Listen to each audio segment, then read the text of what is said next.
We have the Avian Flu Emergency Preparedness Task Force, which is multi-professional. We have health experts, veterinary experts, wildlife experts in this national task force.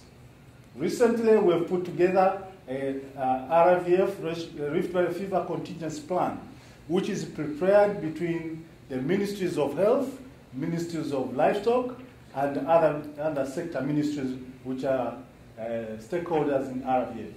And then we have a Rabies Control Steering Committee, which is a national committee, and where we have the ministries and experts who are from the veterinary and medical profession working together, and we are going to have a meeting next week actually in Dar es Salaam. So this is what we did with policy, dealing with issues together rather than in separate and with barriers. In terms of collaborative research on pathogen detection, as I showed you earlier, we've worked a lot on bovine tuberculosis, brucellosis, rabies, and to some extent Rift Valley fever. So those projects. And then the project which has been mentioned here is the HARI project, Health Animal and Livelihood Improvement, where we're working with our colleagues from University of California, Davis, under Jonah Massett. And then recently we have what we call Africa One. This is a Pan-African collaborative research consortium, which is funded by the Wellcome Trust. And we have countries from East Africa to West Africa working together in the issues of ecosystem health. So within these projects which we have done together, as I said, the first ones we did ourselves, but in these two projects, we worked with the National Institute for Medical Research, we worked with the National Tuberculosis Program, we worked with the Ministry of Health, and also the wildlife sector.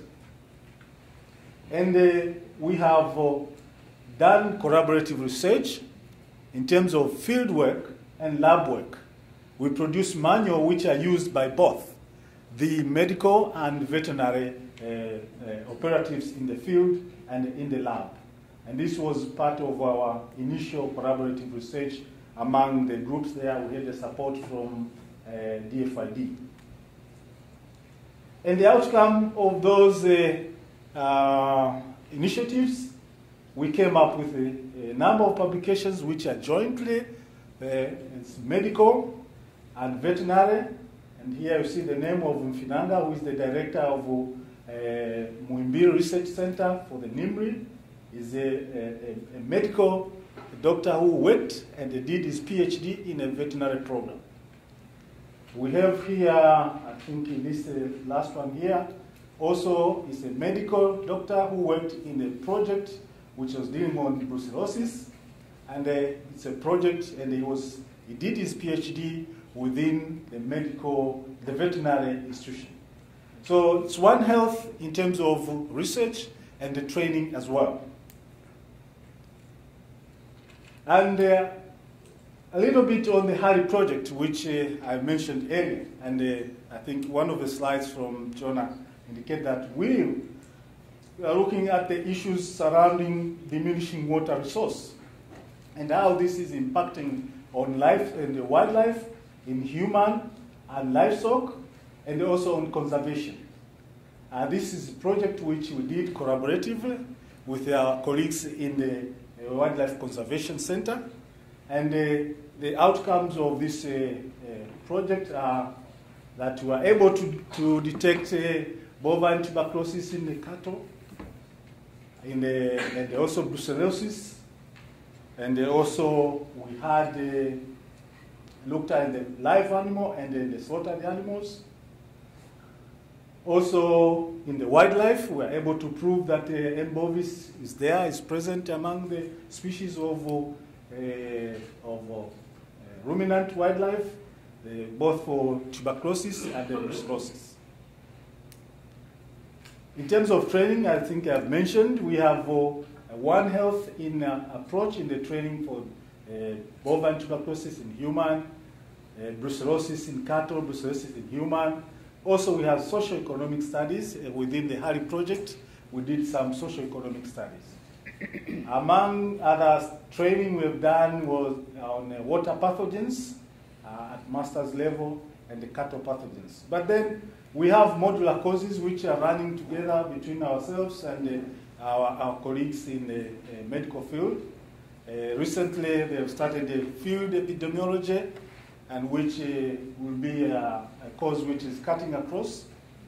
And then we do have joint workshops and seminars among our colleagues, medical and veterinary professionals. Now I'll conclude on the issues of control of pathogens, and I'll use Rift Valley fever and rabies in our country.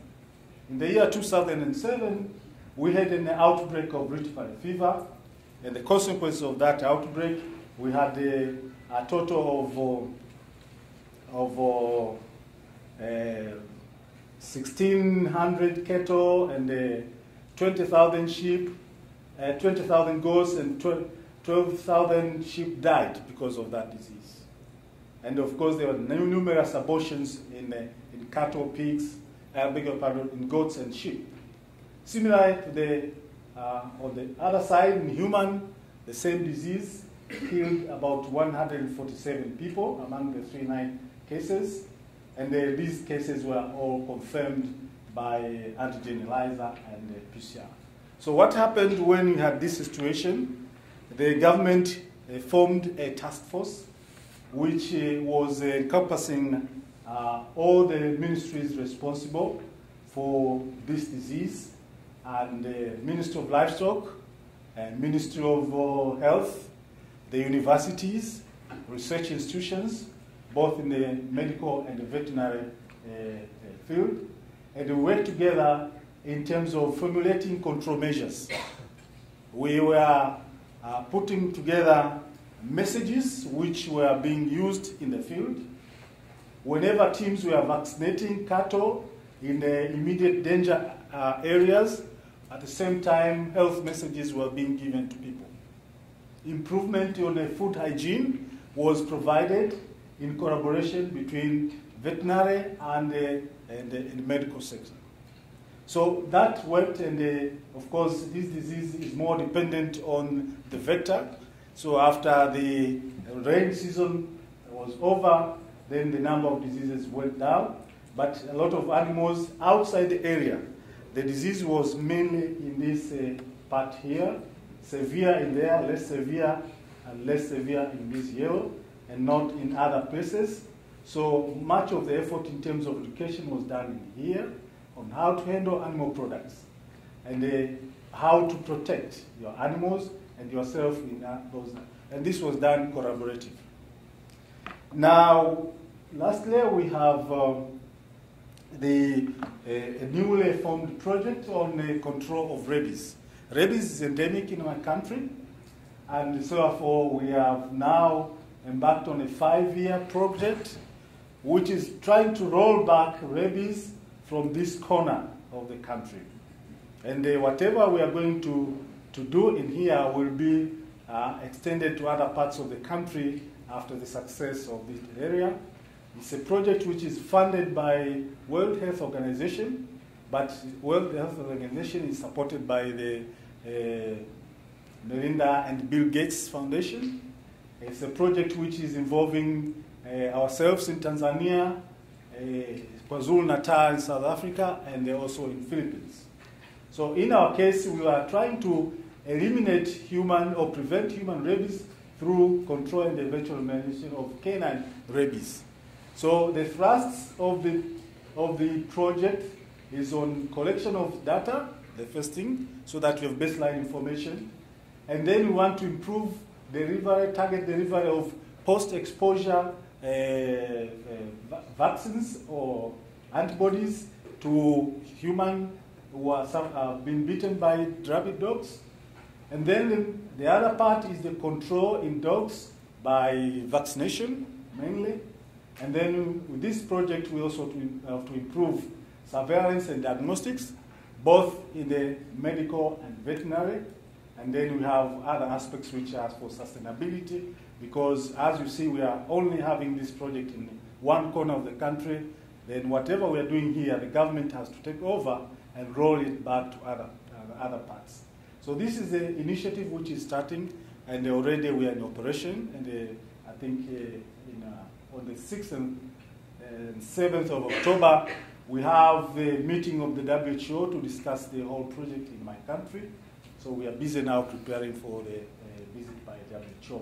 So those are the things which I wanted to share with you regarding a One Health approach in the control of zoonotic disease, particularly which are endemic in our country. Thank you so much.